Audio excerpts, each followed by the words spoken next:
Hello friend, তোমরা সবাই কেমন আছো? আশা করি সবাই ভালোই আছো। আমিও ভালো আছি। আজকে তোমাদের সামনে দেখাবো চিলি পনির রেসিপি। পনিরটাকে আগে একটা বাটির মধ্যে নিয়ে তার উপর কর্নফ্লাওয়ার দেবো, তারপর দেবো রেড চিলি, তারপরে দেবো লবণ দিয়ে ভালো করে মিক্স করে নিতে হবে। তোমরা ভিডিওটাকে মাঝখান থেকে স্কিপ করবে না, প্রথম থেকে শেষ অবধি ভিডিওটা দেখো। আর ভালো লাগলে শেয়ার করো আর সাবস্ক্রাইব করো। আশা করছি তোমাদের ভিডিওটা ভালোই লাগবে।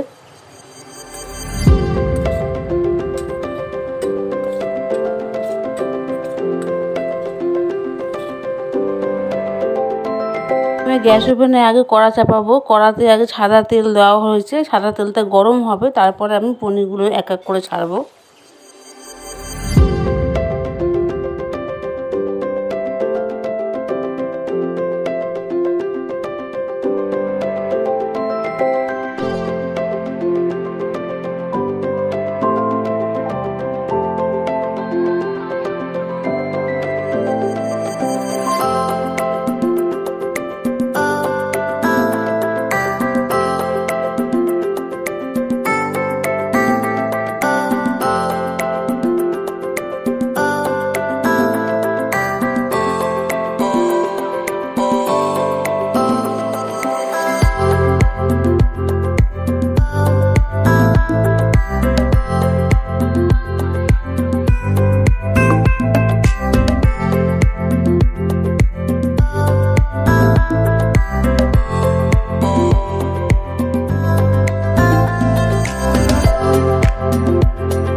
পনিরগুলো লাল লাল করে ভাজা হয়ে গেছে। এবার পনিরগুলো এক এক করে সব তুলে রাখবো।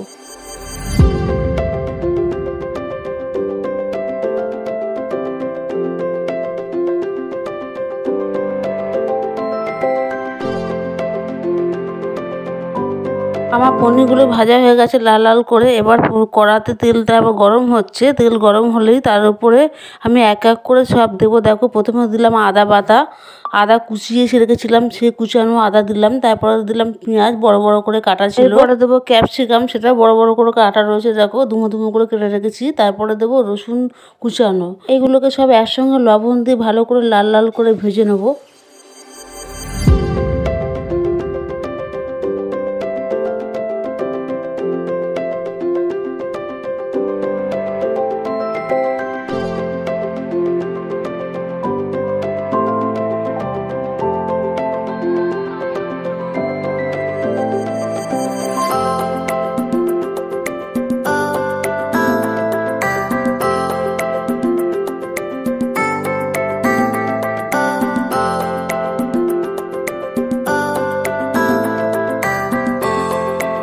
চিলি পনির রান্নার জন্য যে সসগুলো ব্যবহার করবো সেগুলো হচ্ছে সোয়া সস, টমেটো সস, আর দেবো কর্নফ্লাওয়ার। ভালো করে মিক্স করে নিতে হবে। তার সঙ্গে দেবো 1 চামচ মতন গোলমরিচ গুঁড়ো।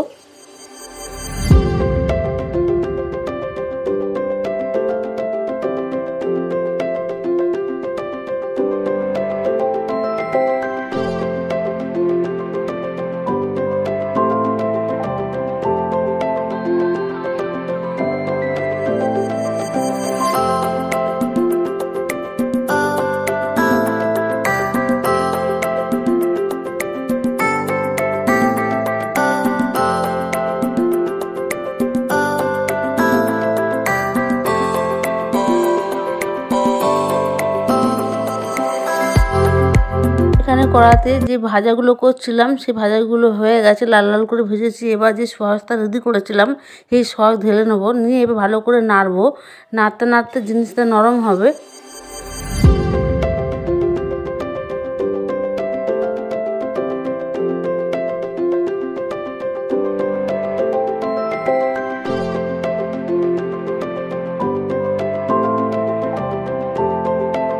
আমি সস দিয়ে ভালো করে কষে নিয়েছি, নাড়া কষা হয়ে গেছে। এবার আমি জল দিয়ে ভালো করে নাড়বো।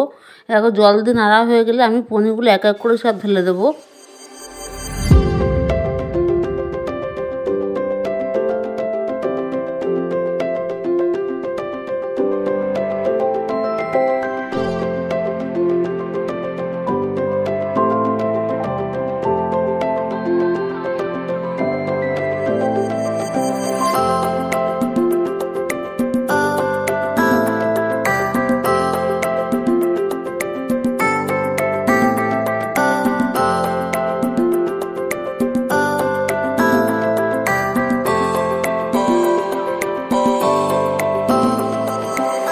দেখো আমি পনিরটা দিয়ে দিয়েছি, দেখো পনিরটা নরম হয়ে গেছে। এবার আমি নামিয়ে নেব।